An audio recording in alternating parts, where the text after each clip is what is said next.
नमस्कार दोस्तों, मैं सतीश सुमन आपके अपने YouTube चैनल श्रेष्ठ भारत में आपका स्वागत करता हूं। तो दोस्तों, आप सब कैसे हैं? आशा करता हूं आप सभी अच्छे होंगे।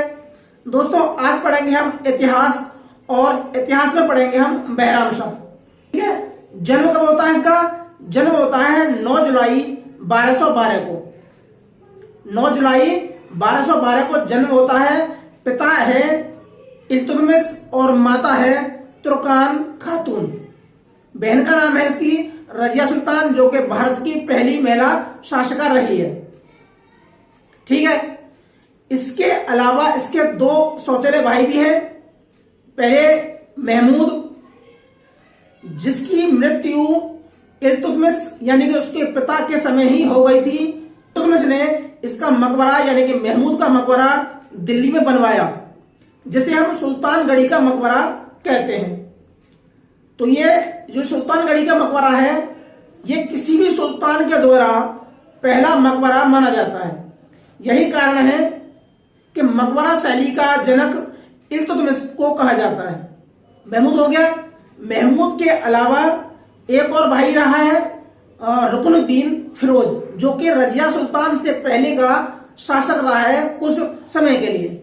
ठीक है, तो जब रजिया सुल्तान का और बठिंडा के सूबेदार मलिक अल्तुनिया का युद्ध हुआ, लेते हैं हम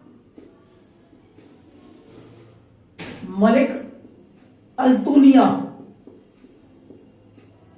कौन है? ये बठिंडा का सूबेदार है।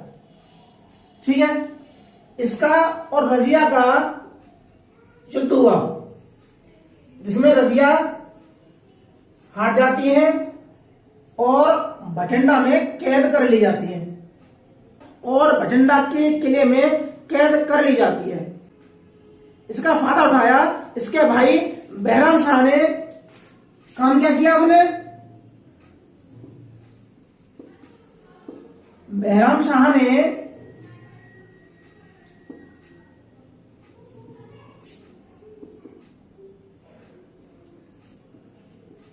तुर्क अमीरों की सहायता से रजिया की गद्दी हत्या ली और सुल्तान अपने आप को सुल्तान घोषित कर दिया। तुर्क अमीरों में और बहराम शाह में एक समझौता हुआ कि एक नया पद बनाया जाएगा और एक वो पद कौन सा होगा? नया पद होगा नाइब ए मुमलिकात।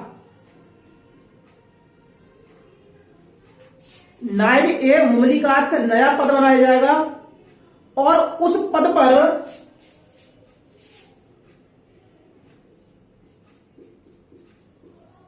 एतगीर को बिठाया जाएगा। इसमें बहराम शाह मान जाता है और एक नया पद यानी कि नाइब ए मुमलिकात के पद का सृजन करने को राजी हो जाता है। राज्याभिषेक होता है 21 अप्रैल 1240 को। ठीक है, तो यहां सुल्तान बन जाता है तुर्क अमीरों की सहायता से और एतगीन की सहायता से बन गया और एक नया पद बना लिया नाइब ए मुमलिकात, जिस पर किसे बैठाया गया?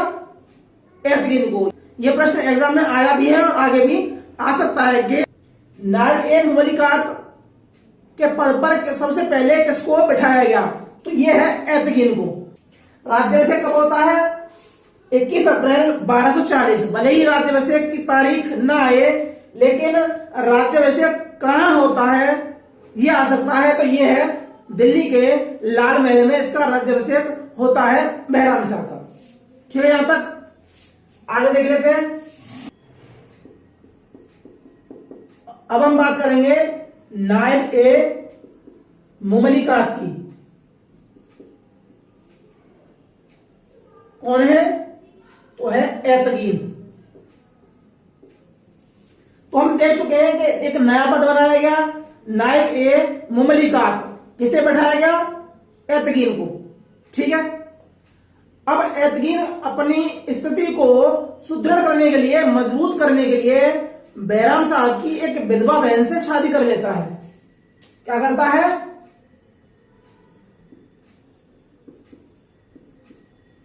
behram शाह की विधवा बहन से शादी कर लेता है। एक काम तो इसने ये कर लिया। और ये जो पद है, ये पद है सुल्तान के बाद दूसरा पद माना जाता है महत्वपूर्ण। इसमें इसके शासन में 3 पद महत्वपूर्ण हैं। पहला पद है सुल्तान का, जिसका कौन है? बैराम शाह है। दूसरा पद क्या है? दूसरा पद है मुमलिकात, यानी कि नायब ए मुमलिकात, जिसका कौन है? एतकीन। ठीक है। तीसरा सरदार। एतकीन ने इसकी बहन से शादी कर ली। इसके बाद दरबार में नौबत और हाथियों के साथ आना शुरू कर लिया। अब नौबत क्या है? नौबत होता है नगाड़ा, जो राजा के आने के समय या उसके जब शासन चलता है तो बजता रहता है नगाड़ा, जब राजा हाथी पर दरबार में आता है। अब यही काम एतकीन करने लगा कि दरबार में आता है हाथी पर बैठकर और संग संग नगाड़े आ रहे हैं, नौबत आ रहा है, जिससे क्या है बैराम शाह को बुरा लगता है। उसके सम्मान को ठेस पहुंचती है। उसके सम्मान को ठेस पहुंचती है कि एक शासन का कर्मचारी होकर राजा के जैसा आता है, इसलिए एतकीन की हत्या करवा देता है।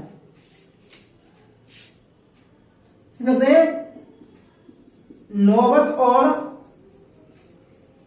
हाथियों के साथ आगमन। ठीक है। यही कारण है कि इसकी 2 महीने में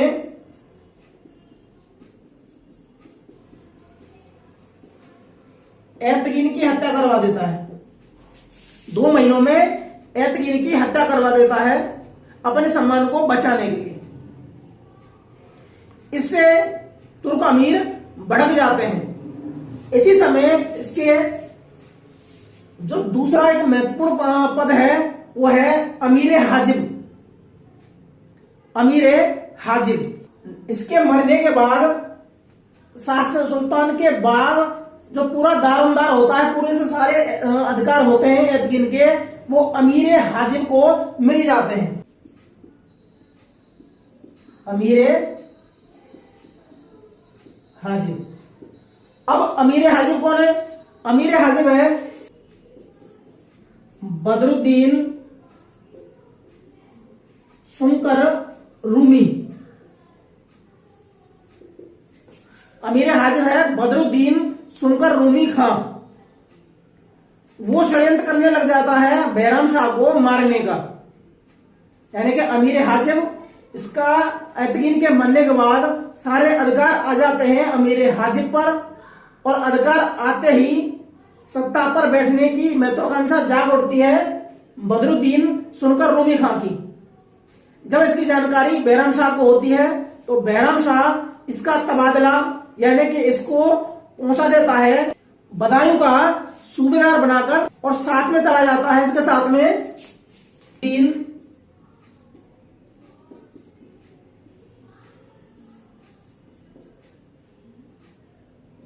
अल मसूदी। ये कौन है? सरदार है।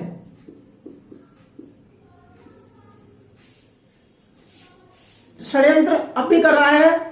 जब जानकारी दोबारा इसको हो रही है कि इसकी फितरत में कोई कमी नहीं आ रही, तो इन दोनों की हत्या करवा देता है। पहले हत्या करवाता है एतकीन की, फिर हत्या करवाता है अमीर हाजिब की और सरदार की ताजुद्दीन की। ठीक है। अब इन तीनों की हत्याओं से और भड़क जाते हैं और विद्रोह कर देते हैं सुल्तान के खिलाफ। यहां तक क्लियर है? इन तीनों की हत्याओं के बाद ये भड़क जाते हैं। अब 1241 में ताहिर के नेतृत्व में मंगोल आक्रमण होता है। ताहिर के नेतृत्व में मंगोल आक्रमण होता है 1241 में। ठीक है। यहां तक कहां होता है? पंजाब पर, जो कि असफल रहता है। इसके बाद ताहिर दोबारा आक्रमण करता है, उसी समय करता है लाहौर पर, यानी कि यहां से असफल हो जाता है और दोबारा आक्रमण करता है लाहौर पर। अब सुल्तान बैराम शाह तुर्क अमीरों के नेतृत्व में, तुर्क अमीर सरदारों के नेतृत्व में सेना भेजता है लाहौर में युद्ध करने। तुर्क अमीर सरदार थे, उन्होंने लाहौर न जाके आक्रमण कर देते हैं वो दिल्ली पर और अधिकार कर लेते हैं। आक्रमण होता है वो होता है दिसंबर 1241 में, ठीक है।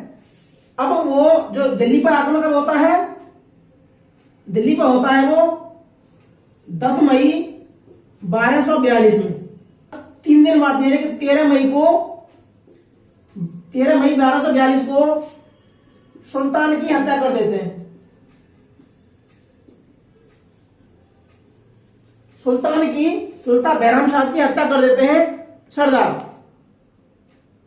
ठीक है।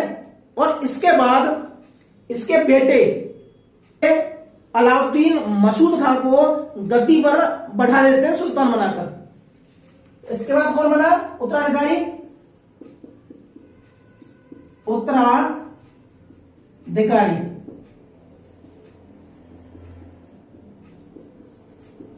अलाउद्दीन मसूद खान,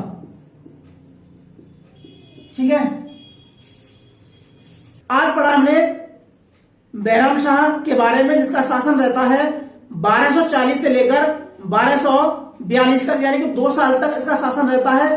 पिता इल्तुतमिश है, गुलाम वंश का वास्तव संस्थापक है। इसकी बहन रजिया है, भारत की पहली महिला शासका रही है। तो आज के लिए सिर्फ इतना ही। और आपको वीडियो अच्छी लगी है तो उसे लाइक कीजिए, शेयर कीजिए और सब्सक्राइब कीजिए। बगल में बेल आइकन है, उसे क्लिक करना ना भूलें। मिलते हैं अगली वीडियो में, तब तक के लिए जय हिंद, जय भारत।